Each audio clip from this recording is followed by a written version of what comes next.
الحمد لله على إحسانه والشكر له بالتوفيق وامتنانه وأشهد أن لا إله إلا الله وحده لا شريك له تعظيما لشأنه والصلاة والسلام على النبي الداعي إلى رضوانه أما بعد فأعوذ بالله السميع العليم من الشيطان الرجيم من همزه ونفخه ونفسه بسم الله الرحمن الرحيم يا أيها الذين آمنوا اتقوا الله حق تقاته ولا تموتن إلا وأنتم مسلمون يا أيها الناس اتقوا ربكم الذي خلقكم من نفس واحدة وخلق منها زوجها وبث منهما رجالا كثيرا ونساء واتقوا الله الذي تساءلون به والأرحام إن الله كان عليكم رقيبا يا أيها الذين آمنوا اتقوا الله وقولوا قولا سديدا يصلح لكم أعمالكم ويغفر لكم ذنوبكم ومن يطع الله ورسوله فقد فاز فوزا عظيما فإن أحسن الكلام كلام الله وأحسن الهدى هدى محمد صلى الله عليه وسلم وشر الأمور محدثاتها وكل محدثة بدعة وكل بدعة ضلالة وكل ضلالة في النار أعوذ بالله من الشيطان الرجيم بسم الله الرحمن الرحيم والذين يكنزون الذهب والفضة ولا ينفقونها في سبيل الله فبشرهم بعذاب أليم يوم يحمى عليها في نار جهنم فتكوى بها جباههم وجنوبهم وظهورهم هذا ما كنزتم لأنفسكم فذوقوا العذاب بما كنتم تكنزون. محترم حضرات، اسلام کے 5 بنیادوں میں سے ایک بنیادی رکن زکوٰۃ بھی ہے. پیارے نبی صلی اللہ علیہ وسلم نے عبداللہ بن عمر رضی اللہ عنہ راوی حدیث ہیں، پیارے نبی صلی اللہ علیہ وسلم کہتے ہیں کہ اسلام کی بنیاد 5 چیزوں پر رکھی گئی، تو جہاں اس میں کلمہ توحید کے اقرار کے بعد اول نمبر نماز کا آتا ہے، تو وہیں نماز کے فوراً بعد زکوٰۃ کا نام آتا ہے. جیسے نماز ہر فرد پر لازم ہے، ویسے ہی زکوٰۃ بھی ہر صاحب نصاب فرد پر لازم ہے. زکوٰۃ یہ اسلام کا ایک ایسا بنیادی رکن ہے جس کو اللہ تبارک و تعالیٰ نے ایک خاص مقصد کے تحت فرض قرار دیا، لازم قرار دیا ہے. ویسے تو اسلام کا ہر حکم اور شریعت اسلامیہ کی ہر تعلیم کسی خاص مقصد کو لے کر ہوتی ہے، لیکن ان تمام تعلیمات میں زکوٰۃ کا ایک بنیادی اور بہت بڑا مقصد ہے. زکوٰۃ کیا ہے؟ اللہ تبارک و تعالیٰ نے اور پیارے نبی صلی اللہ علیہ وسلم نے، پوری شریعت اسلامیہ نے زکوٰۃ ایک ایسا حکم اور ایک ایسی تعلیم اور ایک ایسا فریضہ ہے جس کی تفصیل مکمل طور پر وضاحت کر دی کہ یہ فریضہ یا یہ زکوٰۃ، اس میں مال کہاں سے لیا جائے گا، کتنا لیا جائے گا، کون لینے والا ہوگا اور کن لوگوں کو دیا جائے گا، اور لوگوں کو لینے والے لوگوں میں کون زیادہ حقدار ہیں، اور اس کا مقصد کیا ہے. اللہ تبارک و تعالیٰ نے مکمل طور پر اس کی تفصیل بیان کر دی، اور اللہ کے نبی صلی اللہ علیہ وسلم نے احادیث میں پائی پائی کا حساب رکھ دیا کہ تھوڑا بھی فرق آتا ہے مال میں ذرا برابر بھی تفاوت آئے، کمی ہو یا زیادتی ہو، تو زکوٰۃ میں کتنا مقدار نکالنا ہے، کتنی مقدار زکوٰۃ دینا ہے، یا کم ہوتی ہے، زیادتی ہوتی ہے، اللہ کے نبی صلی اللہ علیہ وسلم نے ہر طرح کی وضاحت کر دی. اب یہ ایسا فریضہ ہے کہ جہاں نماز کے چھوڑنے پر قتال ہوتا ہے۔ شریعت اسلامیہ نے نماز کے چھوڑنے پر جہاں قتال کا اعلان کیا کہ جو لوگ نماز کا انکار کر دیں تو ان کے ساتھ جنگ ہوگی، ان کے ساتھ جہاد ہوگا، ان کے ساتھ قتال کیا جائے گا، تو بالکل وہی مقام اس زکوٰۃ کا بھی ہے کہ اگر کوئی آدمی نماز کو ماننے کے ساتھ ساتھ کلمہ توحید کے اقرار کے ساتھ ساتھ اگر زکوٰۃ کا انکار کر دے، زکوٰۃ کو ماننے سے انکار کر دے، تو وہاں بھی اس کے ساتھ قتال ہوگا، جہاد ہوگا، گرچہ کہ وہ توحید کو مانتا ہو، نماز کو مانتا ہو۔ اللہ تبارک و تعالیٰ نے جہاں کفار کے ساتھ قتال کرنے کی بات کی، وہاں کہا فَإِن تَابُوا وَأَقَامُوا الصَّلَاةَ وَآتَوُا الزَّكَاةَ فَخَلُّوا سَبِيلَهُمْ، ان سے قتال اسی وقت روکا جائے گا،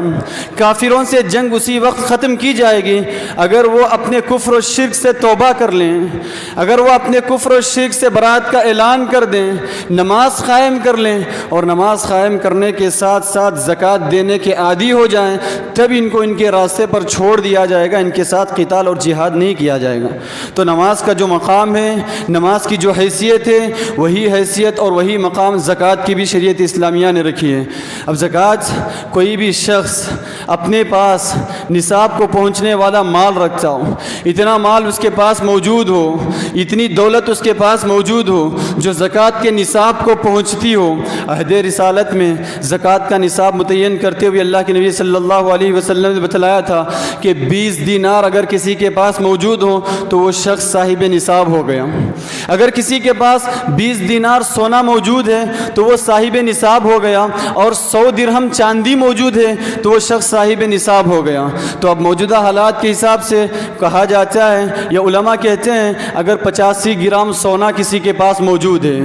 اور 85 گرام سونے کے ساتھ اسی کے ساتھ ساتھ 590 پر 5 گرام اگر چاندی کسی کے پاس موجود ہے تو سمجھو وہ صاحب نصاب ہو گیا۔ تو اپنے اس نصاب میں سے، اپنے اس مال میں سے، اپنے ان زیورات میں سے 2.5% اس کو زکوٰۃ نکالنا ہوگا۔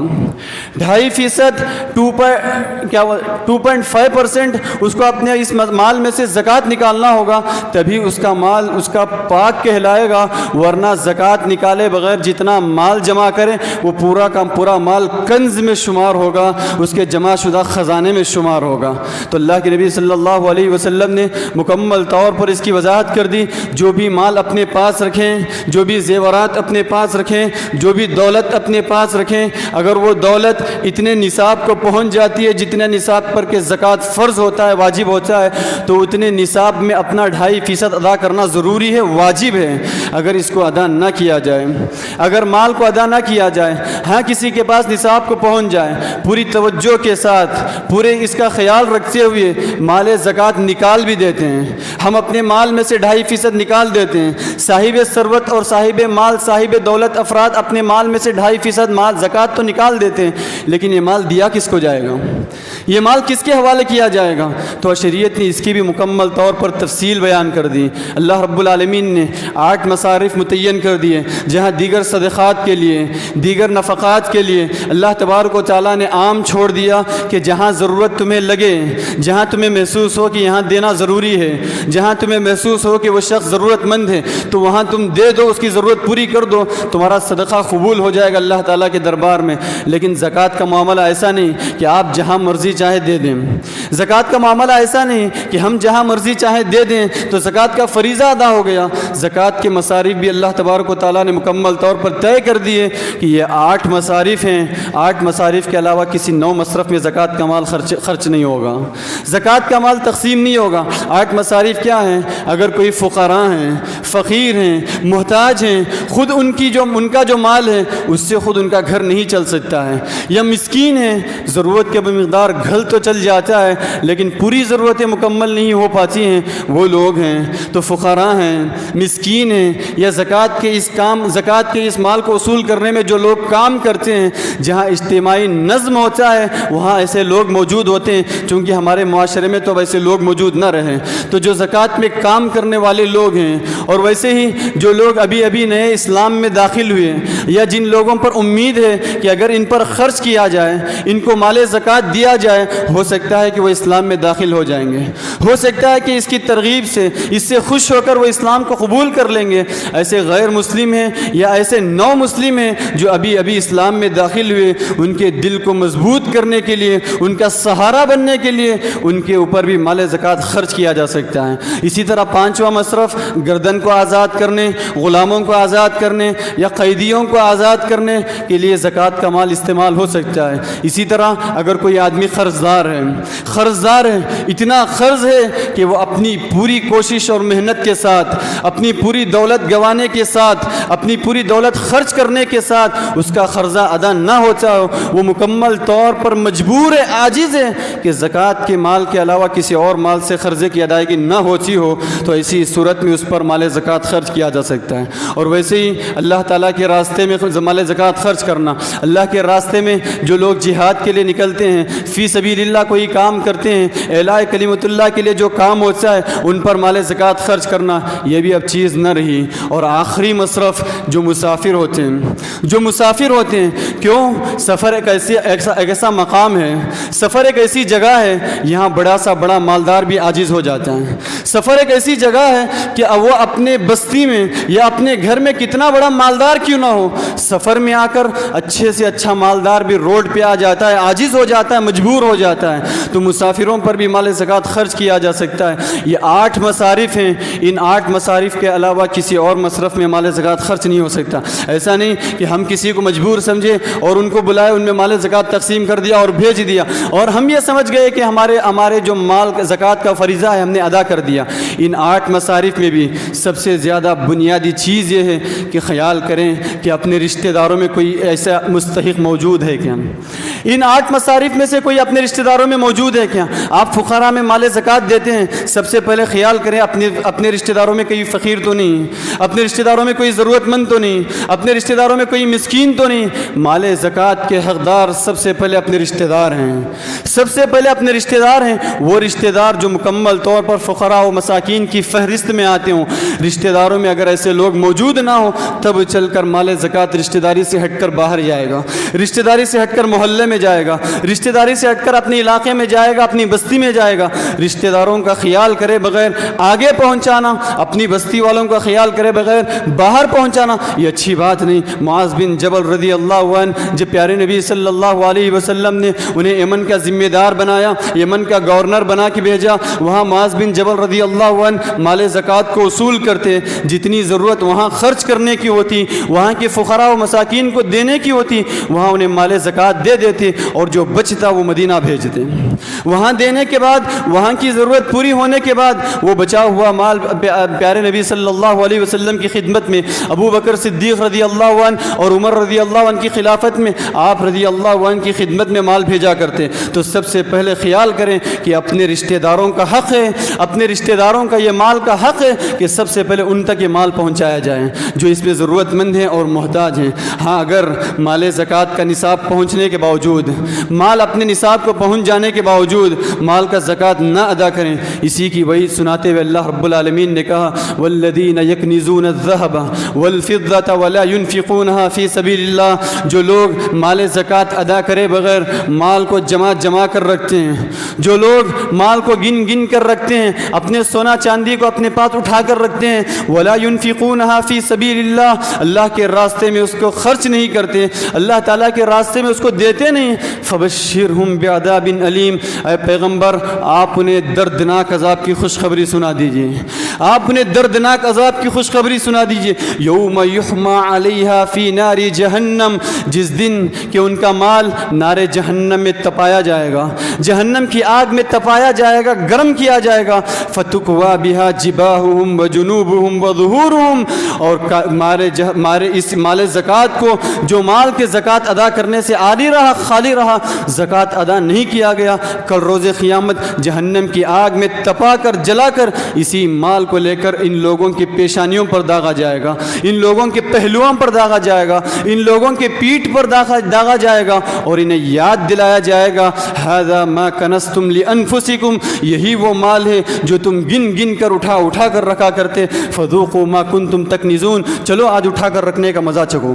چلو آج اٹھا کر رکھنے کا مزہ چکھو۔ تو جس مال کی زکوٰۃ نہ ادا کی جائے، پیارے نبی صلی اللہ علیہ وسلم نے کہا وہ مال کل روز قیامت اژدہا کی شکل میں آئے گا، گنجے سام کی شکل میں آئے گا، اور وہ اس کے جبڑوں کے درمیان نوچتے ہوئے کہے گا ھذا مالک ھذا کنزک، میں تمہارا مال ہوں جو تم اٹھا کر رکھا کرتے ہیں، میں تمہارا مال ہوں جو تم خزانے کے طور پر جمع کر کے رکھتے تھے، وہ میں تمہارا مال ہوں۔ تو لہٰذا یہ ایسا فریضہ ہے جس کی بہت زیادہ باریکی ہے، جس کا پورا خیال کرتے ہوئے ایک ایک پائی کا زکوٰۃ نکالنا ضروری ہے۔ اگر ایک پائی بھی چھوٹ جاتی ہے، ذرا برابر بھی کمی بیشی ہوتی ہے، تو سوال یہ نشان ہے کہ ہماری یہ ذمہ داری، ہمارا یہ فریضہ ادا ہوا کہ نہیں ہوا۔ تو لہٰذا اس فریضے کی ادائیگی میں پورا خیال ہو، پورا اہتمام ہو، پوری توجہ ہو کہ جتنا مال اپنے پاس موجود ہے، جتنی دولت اپنے پاس موجود ہے، پوری دولت کا پائی کا حساب ہم سے ہو رہا ہے کہ نہیں، ہم سے ادائیگی مکمل طور پر ہو رہی ہے کہ نہیں، کہیں ہم سے کمی بیشی تو نہیں ہو رہی ہے۔ ابو بکر صدیق رضی اللہ عنہ کے زمانے میں، ابو بکر صدیق رضی اللہ عنہ کے زمانے میں جہاں پیارے نبی کی وفات کے بعد کئی ایک فتنے کھڑے ہوئے، ابو بکر صدیق رضی اللہ عنہ کی جیسے ہی خلافت شروع ہوئی، پیارے نبی کی وفات ہوئی، کئی لوگ ایسے تھے جو اسلام سے پھر چکے تھے، کئی لوگ ایسے تھے جو مرتد ہو چکے تھے، کئی لوگ ایسے تھے جو جھوٹے نبی ہونے کا دعویٰ کر چکے تھے۔ پیارے نبی کی وفات کیا ہوئی، فلاں قبیلے سے ایک شخص اٹھ کھڑا ہوا اور کہنے لگا کہ اب محمد کے بعد میں نبی ہوں، اور ایک قبیلے سے ایک اور شخص کھڑا ہوا اور کہنے لگا کہ محمد کے بعد اب میں نبی ہوں، جبکہ پیارے نبی نے مکمل طور پر کہہ دیا تھا میں نبوت کا آخری حصہ ہوں، میرے بعد اب کوئی نبی آنے والا نہیں۔ یہاں مرد تو مردوں میں تو خلاف نبوت کا سلسلہ چلتا رہا، مرد تو مرد، ایک عورت کو بھی شوق جاگا، عورت بھی نبوت کا اعلان کرنے لگی، کہنے لگی کہ میں بھی نبی ہوں۔ تو یہاں جہاں ہر طرف نبوت کے جھوٹے دعوے ہونے لگے، لوگ اسلام سے پھرنے لگے، وہاں ایک جماعت ایسی بھی تھی جو زکوٰۃ دینے سے اپنے آپ کو انکار کر رہی تھی، زکوٰۃ دینے سے اپنے آپ کو روکے رکھی تھی۔ ابو بکر صدیق رضی اللہ عنہ کو جہاں عمر بن خطاب اور دیگر صحابہ اکرام رضوان اللہ علیہ مجمعین سمجھانے لگے کہ یہاں دو بہت بڑے فتنے ہیں، ایک تو فتنہ مکمل طور پر اسلام سے لوگ پھر چکے ہیں، دوسرا فتنہ پیارے نبی کی وفات کے بعد جھوٹے نبی ہونے کا دعویٰ کر رہے ہیں، پہلے ان دو فتنوں سے نمٹ لیا جائے، پہلے ان دو فتنوں کا خاتمہ کر دیا جائے، بعد چل کے ان لوگوں پر حملہ ہو جو لوگ کے زکوٰۃ کا انکار کرتے ہیں، کیونکہ ابھی تک وہ توحید پر باقی ہیں، ابھی تک وہ نماز قائم کر رہے ہیں، وہ لوگ کہہ رہے ہیں ہم توحید پر باقی رہیں گے، ہم ایمان پر باقی رہیں گے، ہم نماز ادا کریں گے، بس ہم زکوٰۃ نہیں دیں گے،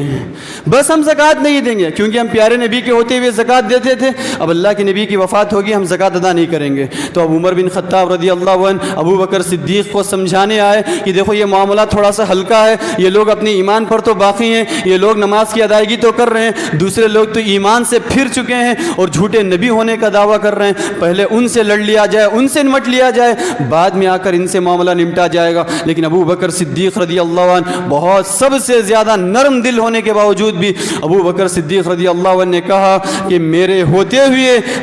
دین محمدی میں کبھی کمی نہیں آ سکتی ہے، میرے ہوتے ہوئے کبھی دین محمدی میں کمی نہیں آ سکتی ہے۔ جو شخص نماز کو تو مان رہا ہے لیکن زکوٰۃ کا انکار کر رہا ہے، زکوٰۃ کا انکار کرنا ویسے ہی ہوا گویا کہ نماز کا انکار کرنا ہوا،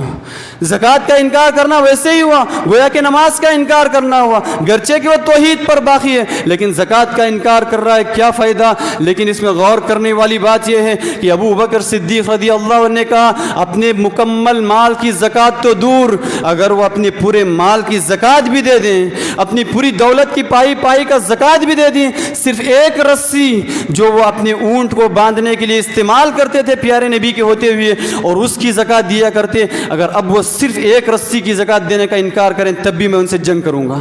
تب بھی میں ان سے لڑوں گا۔ کہا کہ انہوں نے کہا لو منعونی قالا كانوا يؤدونه الى رسول اللہ صلی اللہ علیہ وسلم لقاتلتهم على منعه، اگر وہ مجھے ایک رسی کی زکوٰۃ دینے سے بھی انکار کر دیں جو پیارے نبی کی موجودگی میں دیا کرتے تو اس رسی کی زکوٰۃ کے انکار پر بھی میں ان سے قتال کروں گا، لڑوں گا۔ یہ زکوٰۃ کا مسئلہ بڑا نازک مسئلہ ہے، جو آدمی اپنے جس مال کی زکوٰۃ ادا نہ کرے وہ مال اللہ تبارک و تعالیٰ کل روز قیامت اس کے آگے پیش کرے گا، اس کو دکھا کر اسی مال کے ذریعے اللہ تعالیٰ عذاب دے گا، اسی مال کے ذریعے اللہ تبارک و تعالیٰ جہنم میں تکلیف دے گا، سزا بڑھا دے گا۔ اسی لیے اپنے مال کی پاکیزگی کا یہی ذریعہ ہے اور یہی واحد طریقہ ہے کہ جتنا حصہ اس میں آ سکتا ہے اس کو مکمل طور پر ان کے حقداروں تک پہنچا دیا جائے۔ اپنے مال میں سے زکوٰۃ نکالنا یہ آپ کی کوئی مجبوری نہیں، یہ ہماری کوئی مجبوری نہیں، یہ غریبوں کا حق ہے، یہ مسکینوں کا حق ہے، یہ فقراء کا حق ہے۔ جو حق ہے ہم ان کا حق ان کو دے رہے ہیں۔ یہ حق ان کو اگر نہ دیا جائے، یہ مومن کی پہچان ہوتی ہے کہ وہ حقداروں کا حق ڈھونڈ ڈھونڈ کر ادا کرتا ہے۔ یہ ایک مسلمان کی پہچان ہوتی ہے کہ حقدار اس تک نہیں پہنچتے ہیں، وہ خود حقداروں تک پہنچ کر ان کا حق ادا کرتا ہے۔ وفی اموالہم حق المعلوم، اللہ نے کہا کہ ایسے لوگ ہیں جو اپنے مال میں جو مناسب جو حق ہوتا ہے، جن کا جو حق ہوتا ہے، حق ڈھونڈ ڈھونڈ کر تلاش کر کے حقداروں کو ان کا حق پہنچاتے ہیں۔ یہ وہ لوگ ہیں جو حقداروں کو ان کا مکمل حق ادا کرتے ہیں۔ ایسے لوگ نہیں کہ حقدار ان کے دروازے پر آئیں، حقدار ان کے گھر پر آئیں اور اپنا حق مانگ کر لے جائیں۔ آپ کی یہ ذمہ داری ہے، آپ کی یہ ذمہ داری بنتی ہے کہ اگر نارے جہنم کے عذاب سے بچنا ہے، قیامت کے دن کے عذاب سے بچنا ہے، تو میری مال کی پاکیزگی کا ذریعہ میں خود تلاش کروں، میری مال کی پاکیزگی کا ذریعہ میں خود تلاش کروں، میرے عذاب سے بچنے کے لیے میں خود حفاظت کا ذریعہ تلاش کروں۔ ایسا نہیں کہ سامنے والا آ کر مجھے اپنے عذاب سے بچائے، ایسا نہیں کہ سامنے والا مجبور شخص آ کر اپنا مال اپنا حق وصول کر کے مجھے آگ سے بچائے۔ اگر وہ اپنے حق کو حاصل کرنے کے لیے نہ پہنچے اور میں اس تک اپنا حق پہنچانے سے رہ جاؤں تو کہیں ایسا نہ ہو کہ یہ چیز آگ اور عذاب کا سبب نہ بن جائے۔ تو لہٰذا ضرورت ہے اس بات کی کہ مناسب حقداروں تک ان کا مال مکمل طور پر پہنچا دیا جائے۔ مال زکوٰۃ کا یہی نظام ہے، یہی طریقہ ہے کہ اگر ان کے حقداروں تک مناسب طور پر پہنچا دیا جائے تو کوئی غریب اور مسکین مسلم معاشرے میں باقی نہیں رہتا۔ اسی مقصد کے تحت زکوٰۃ فرض کیا گیا، یہی مقصد تھا کہ جس کی بنیاد پر زکوٰۃ فرض کیا گیا، یہی مقصد تھا جس کی بنیاد پر کہا گیا کہ چلو مالداروں سے مال لو اور فقراء میں لوٹا دو، چلو مالداروں سے مال وصول کرو اور یہی مال کو غریبوں میں دے دو۔ یہی واحد مقصد تھا کہ مسلم معاشرے میں کوئی غریب اور فقیر باقی نہ رہے۔ لیکن صحیح نظم نہ ہونے کی وجہ سے، مال زکوٰۃ کی صحیح تقسیم نہ ہونے کی وجہ سے ہر سال دینے والے رہے اور لینے والے رہے، نسلوں سے دینے والے رہے۔ ان کے دادا دینے والے تھے، ان کے باپ دینے والے تھے، ان کی اولاد دینے والے رہی، لیکن لینے والوں کی بھی یہی نسلوں سے حالت چلی آتی رہی۔ ان کے باپ دادا لینے والے تھے، آئندہ آنے والی نسل بھی لینے والی رہی۔ کیوں؟ زکوٰۃ کا صحیح نظم نہ رہا، صحیح انتظام نہ رہا اور زکوٰۃ کے مال کی صحیح تقسیم نہ رہی۔ تب کہ یہی وجہ ہے کہ زکوٰۃ کا جو اصل مقصد ہے وہ مقصد ہم سے فوت ہوتا رہا۔ زکوٰۃ کا جو اصل مقصد ہے کہ مسلم معاشرے سے ایک ایک غریب کا خاتمہ ہو، ایک ایک محتاج آدمی کا خاتمہ ہو، یہ خاتمہ ہم سے نہ ہوتا رہا اور یہ مقصد ہم سے پورا نہ ہوتا رہا۔ معاذ بن جبل رضی اللہ عنہ جب پیارے نبی صلی اللہ علیہ وسلم، ابو بکر صدیق اور عمر بن خطاب رضی اللہ عنہ کے دربار میں مال زکوٰۃ جو بچتا وہ بھیجتے، ایک مرتبہ عمر بن خطاب رضی اللہ عنہ پوچھ بیٹھے، ایک سال کیا گزرا کہ مال زکوٰۃ مکمل طور پر یمن میں تقسیم کر کے اس میں کا 1/3 حصہ مدینہ انہوں نے بھیجا۔ معاذ بن جبل رضی اللہ عنہ 1/3 حصہ مدینہ بھیجتے ہیں۔ عمر بن خطاب رضی اللہ عنہ پوچھتے ہیں بتاؤ یہ مال کیوں آیا؟ بتایا اللہ کے نبی جتنی ضرورت تھی تقسیم ہو گئی، اب اس سے زیادہ محتاج لوگ نہیں ہیں، فقیر نہیں ہیں، لہذا یہ بچا ہوا مال ہے اب وہاں کے محتاج لوگوں میں تقسیم کر دیا جائے۔ تو اس کے بعد دوسرے سال آدھا مال زکوٰۃ بھیجتے ہیں، آدھا تقسیم ہوتا ہے۔ پھر سوال ہوتا ہے آخر کیا وجہ ہے کہ گزشتہ سال تو 1/3 مال آیا تھا لیکن اس سال اور زیادہ آیا، آدھا مال آیا ہے۔ کہتے ہیں کہ چلو گزشتہ سال جتنے محتاج تھے اس سال اتنے محتاج ختم ہو گئے، محتاجی کم ہو گئی، غربت کی مقدار کم ہو گئی، غریبوں کی تعداد کم ہو گئی، اسی لیے آدھا مال آج بھیج دیا گیا۔ ایک اور سال آیا، مکمل مال بھیج دیا گیا۔ پوچھا آخر کیا وجہ ہے، ہر سال کمی آ رہی ہے؟ کہا گیا کہ اس مال زکوٰۃ کے صحیح نظم کی وجہ سے آج اس یمن میں کوئی مال زکوٰۃ لینے والا باقی نہیں رہا، جس کی وجہ سے پورا مال مدینہ بھیج دیا گیا، جس کی وجہ سے پورا مال مدینہ بھیج دیا گیا۔ یہ اصل مقصد رہا زکوٰۃ کا کہ مسلم معاشرے سے مکمل طور پر غربت کا خاتمہ ہو جائے۔ یہ صحیح نظم ہونے کی وجہ سے پیارے نبی کے زمانے میں، ابو بکر صدیق کے زمانے میں، عمر بن خطاب رضی اللہ عنہ کے زمانے میں، ایسے خلفائے راشدین عثمان بن عفان اور علی بن ابی طالب رضی اللہ عنہ کے زمانے میں یہ صحیح نظم ہونے کی وجہ سے عمر بن عبدالعزیز رحمہ اللہ کے دور میں ایسا دور آیا کہ لوگ اپنے مال کو لے کر راستوں میں نکلتے لیکن کوئی زکوٰۃ لینے والا باقی نہ رہا۔ اسی لیے لوگ اپنے مال کی پاکی کے لیے لوگ مال لے کر راستوں میں نکلتے. کوئی تو موجود ہو جو اپنے مال کو لے کر میرے مال کی پاکی کا ذریعہ بن جائے, مجھے نارے جہنم سے بچانے والا بن جائے, لیکن وہاں مال زکوٰۃ لینے والا کوئی حقدار باقی نہ رہا. یہ اصل مقصد رہا ہے. اسی لیے صحیح نظم کے طور پر صحیح لوگوں میں صحیح طور پر مال کا زکوٰۃ نکال کر صحیح لوگوں میں تقسیم ہو, اور سب سے زیادہ خیال ہو کہ جو رشتہ دار ہیں, رشتہ داروں میں جو محتاج ہیں, فقیر مسکین ہیں, وہ سب سے زیادہ حقدار بنتے ہیں. کیونکہ پیارے نبی صلی اللہ علیہ وسلم نے کہا رشتہ داروں کو اگر مال دیتے ہیں تو ڈبل اجر کے حقدار بنتے ہیں. یہ زکوٰۃ کا فریضہ تو ادائیگی ہوگی ہی, کیونکہ چونکہ لوگ رمضان میں اس کا بہت زیادہ اہتمام کرتے ہیں, حالانکہ رمضان سے زکوٰۃ کو کوئی تعلق نہیں. جیسے ہی اپنے پاس موجود ہو, اس کا ایک سال ختم ہو گیا, جیسے ہی ایک سال ختم ہو گیا فوراً اس کا زکوٰۃ ادا کر دینا. جب بھی سال ختم ہوا, ہر رمضان میں ختم ہوا, فوراً رمضان میں ادا کر دی جائے. رمضان سے پہلے ختم ہوا تو رمضان سے پہلے ہی اس کی زکوٰۃ ادا کر دی جائے. کہیں ایسا نہ ہو کہ اللہ تبارک و تعالیٰ کی جانب سے کوئی آفت آئے اور مال ختم ہو جائے, لیکن زکوٰۃ کا فریضہ تو واجب ہو گیا, ہر حال میں دے کر ہی رہنا پڑے گا, اس کے علاوہ کوئی اور چارہ نہیں ہے. اسی لیے مال پر جیسے ایک سال گزرے فوراً ایک سال کے بعد مال زکوٰۃ نکال دینا ہے. چونکہ رمضان میں معمول ہوتا ہے, اس کا اہتمام ہوتا ہے. کوشش یہ کریں کہ اپنے مال کی مناسب زکوٰۃ نکالیں اور نکال کر اس کے مناسب حقداروں تک مکمل طور پر پہنچائے, کیونکہ یہ شریعت کا مقصد ہے. شریعت کے بتائے ہوئے طریقے پر اگر عمل کریں تو مقصد بھی پورا ہوگا اور مکمل طور پر اجر و ثواب کے حقدار بھی ہوں گے اور فریضہ بھی ساقط ہوگا. انہی فریضہ زکوٰۃ کے ساتھ ساتھ رمضان کا مہینہ ہے, نفلی صدقات کا بھی اہتمام ہو. نفلی صدقات و خیرات بھی زیادہ سے زیادہ کرنے کی کوشش کریں, کیونکہ پیارے نبی صلی اللہ علیہ وسلم کے تعلق سے آتا ہے کہ آپ تیز و تند ہوا سے زیادہ تیز خرچ کیا کرتے. پیارے نبی زیادہ سے زیادہ اس مہینے میں خرچ کیا کرتے تھے. لہٰذا اس مہینے میں خرچ کی, اس مہینے میں عبادات کی, اس مہینے میں صدقات کی کچھ الگ مقام ہے, کچھ الگ حیثیت ہے. اس میں زیادہ سے زیادہ نفلی صدقات بھی نکال لیں, ضرورت مندوں کی ضرورت پوری کرنے کی مکمل طور پر کوشش کریں. اسی طرح سے حضرات, چونکہ آج دوسرے عشرے کا خاتمہ اختتام ہوتا ہے, دوسرے عشرے کے اختتام کے بعد آج مغرب سے تیسرے عشرے کا آغاز ہوتا ہے. چونکہ لیلۃ القدر کی تلاش میں ہم نکلتے ہیں, یہ آخری عشرہ ہے, اس میں ہم ایسی رات کی تلاش میں نکلتے ہیں جس کی ایک رات کی عبادت مکمل 1000 مہینوں کے برابر قرار دیا گیا. ایک رات کی عبادت 1000 مہینوں کی عبادت کے برابر قرار دی گئی. اگر ایک نماز اس میں پڑھ لی جائے تو ایک وقت کی نماز گویا کہ ہم نے 1000 مہینوں کے برابر نماز ادا کی. گویا ہم نے اس رات میں 1 روپیہ صدقہ کر دیا, گویا کہ 1 روپیہ ایک دن کا 1 روپیہ گویا کہ 1000 مہینے مسلسل ہم نے صدقہ کیے. اس مہینے میں ہم نے کوئی دعا کر دی, کوئی عبادت ہم نے کر دی, کسی مجبور کی ہم نے مجبوری دور کر دی, کسی ضرورت مند کی ہم نے ضرورت پوری کر دی. ایک رات کی ایک عبادت, چھوٹی سی عبادت 1000 مہینوں کی عبادت کے برابر ثواب لاتی ہے. کوشش یہ ہو کہ ان 10 دنوں کو غنیمت جانتے ہوئے, خصوصاً ان 10 دنوں کے تاخراتوں کو غنیمت جانتے ہوئے زیادہ سے زیادہ نفلی عبادات بجا لائیں, زیادہ سے زیادہ قیام اللیل کا اہتمام ہو, زیادہ سے زیادہ نفلی نمازوں کا اہتمام ہو, زیادہ سے زیادہ نفلی صدقات کا اہتمام ہو. نفلی عبادتیں جتنی ہو سکتی ہیں قرآن مجید کا کثرت سے تلاوت کرنے کی کوشش کریں, اور اسی کے ساتھ ساتھ اپنا زیادہ وقت دعاؤں کے اہتمام میں لگائیں. اللہ تبارک و تعالیٰ سے زیادہ دعا کرنے کی کوشش کریں. اور اسی کے ساتھ ساتھ یہ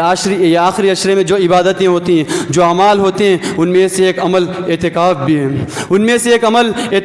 ہے. اعتکاف کا وقت یہ ہے کہ مغرب کے بعد کوئی مسجد میں داخل ہو جائے اور جیسے فجر کا وقت داخل ہو فوراً اپنے حجرے میں داخل ہو جائے اور وہاں سے اعتکاف کا وقت شروع ہوا. جو لوگ کہ 10 دن کا اعتکاف کرنا چاہتے ہیں, پیارے نبی صلی اللہ علیہ وسلم کا معمول رہا ہے کہ اللہ کے نبی صلی اللہ علیہ وسلم ہر سال رمضان کا مکمل آخری عشرہ مکمل 10 دن اعتکاف کیا کرتے. اعتکاف یاد رہے, اعتکاف نام ہے اللہ تعالیٰ کے تقرب کو حاصل کرنے کے لیے تنہائی اختیار کرنے کا. اعتکاف نام ہے اللہ کے تقرب کو, اللہ کی قربت کو حاصل کرنے کے لیے تنہائی اختیار کرنے کا. اس میں 2 چیزوں کا خاص خیال رکھیں. آپ اعتکاف کی نیت سے مسجد میں حاضر ہوتے ہیں, اعتکاف کی نیت سے مسجد میں آتے ہیں. مرد کے لیے اعتکاف کی جگہ مسجد ہے, عورت کے لیے بھی اعتکاف کی جگہ مسجد ہے. مرد کے لیے بھی اعتکاف کی جگہ مسجد ہے, عورت کے لیے بھی اعتکاف کی جگہ مسجد ہے. مسجد کے علاوہ کہیں اور اعتکاف نہیں ہو سکتا ہے. اس میں خاص طور پر ان چیزوں کا خیال کریں کہ آپ ایک تو مسجد میں موجود ہیں, اپنا ہر عمل مسجد کے احترام کے خلاف نہ ہو. کوئی بھی کام مسجد کے احترام کے خلاف نہ ہو. اعتکاف کی نیت سے بیٹھیں. دوسری چیز اس کا خیال رکھیں میں اللہ کے تقرب کی خاطر بیٹھا ہوں, اللہ کی قربت کو حاصل کرنے کے لیے بیٹھا ہوں. میرا کوئی عمل اللہ کے قربت کو حاصل کرنے کے علاوہ کوئی اور کام نہ ہو. میں اعتکاف کے لیے مسجد میں جمع ہوا, اعتکاف کے لیے میں نے حجرہ قائم کر دیا, اعتکاف کے لیے میں تنہائی اختیار کر دیا, لیکن وہی میری بزنس کی باتیں جاری ہیں, وہی میری تجارت کے کام جاری ہیں. عورتیں اعتکاف کے لیے بیٹھی ہیں, وہی گھریلو گفتگو جاری ہے, وہی گفتگو اور وہی شور شرابہ جاری ہے. اس سے اعتکاف کا مقصد حاصل نہ ہو. اس سے بہتر ہے کہ اعتکاف ہی نہ کریں. اس سے بہتر ہے کہ اعتکاف نہ کریں. اعتکاف کرتے ہیں اللہ کے تقرب کو حاصل کرنے کے لیے, اللہ کی قربت کو حاصل کرنے کے لیے. اعتکاف میں بیٹھتے ہوئے مسجد کے احترام کا خاص خیال ہو کہ مسجد میں بیٹھ کر کوئی شور شرابہ نہ, کوئی ہنگامہ نہ ہو. اعتکاف میں بیٹھتے ہوئے کوئی کام ہو تو نماز ہو, کوئی کام ہو تو قرآن مجید کی تلاوت ہو, کوئی کام ہو تو دعا کا اہتمام ہو. ان کو چھوڑ کر اور اپنی ضرورت کی چیزوں کو چھوڑ کر کوئی اور کام نہ ہو, کوئی اور کام نہ ہونے پائے. آپ اللہ کی قربت کو حاصل کرنے کے لیے بیٹھے ہیں. یہاں کا ایک ایک لمحے کا حساب اللہ کو دینا ہے, یہاں کے ایک ایک لمحے کا حساب اللہ کو دینا ہے. جس نیت سے آپ بیٹھے اس نیت کو آپ نے مکمل کیا کہ نہیں, اس کا خاص خیال کرتے ہوئے اعتکاف میں شریک ہوں. اور جو بھی اعتکاف میں شریک ہوتے ہیں اپنی مکمل نیت کر کے شریک ہوں. میں دنیاوی مکمل جھمیلوں سے آزاد ہو کر خالص اللہ کی خاطر تنہائی اختیار کر رہا ہوں. اس میں میرا جو بھی عمل ہوگا یہ اللہ کی قربت حاصل کرنے کے لیے ہوگا. اس میں زیادہ سے زیادہ میں دعاؤں کا اہتمام کروں گا, زیادہ سے زیادہ اللہ تعالیٰ کو راضی کرنے کی کوشش کروں گا. اور آخری بات نوجوانوں کے لیے, بچوں کے لیے یہ بات ہے کہ تاخرات ہیں. اس میں ہم لیلۃ القدر کی تلاش کرتے ہیں. ہماری پوری رات مسجد میں گزرے, پوری رات مسجد میں عبادتوں میں گزرے, پوری رات مسجد کے عبادتوں میں نماز میں گزرے, قرآن مجید کی تلاوت میں گزرے, قرآن مجید کی تلاوت کے ساتھ دعاؤں میں گزرے. ہماری پوری رات کا, ہماری پوری شب بیداری مسجد میں ہو, ہمارا پورا رات گزارنا مسجد میں ہو. ایسا نہ ہو کہ ہم لیلۃ القدر کی تلاش کے نام پر, شب بیداری کے نام پر گلی کوچوں میں محلوں میں گھومتے رہے, ہم راستوں پر گھومتے رہے. ابھی اس ملک میں اسلام اور مسلمان کو لے کر کئی ایک مسائل کھڑے ہیں. اس وجہ سے اور صرف اس مقصد کو لے کر ہماری شب بیداری کے نام پر راستوں میں گھومنا, گلی کوچوں میں شور شرابہ کرنا, ہنگامے کرنا, چلانا, آوازیں کرنا, اس کو بھی لوگ شب بیداری کی جگہ کئی اور نام دے کر بدنام نہ کر دیں. لوگ ہمیشہ طاق میں ہوتے ہیں اسلام اور مسلمانوں کو بدنام کرنے کے لیے. اس نیک مقصد کے لیے جہاں جمع ہوتے ہیں, اس خاص رات کو تلاش کرنے کے لیے جہاں جمع ہوتے ہیں, ایک ایک عبادت کو 1000 مہینوں کے برابر قرار دینے کے لیے اور برابر ثواب پانے کے لیے جہاں جمع ہوتے ہیں, مکمل طور پر ثواب پانے کی کوشش کریں. اسلام اور مسلمانوں کی بدنامی کا سبب نہ بنے,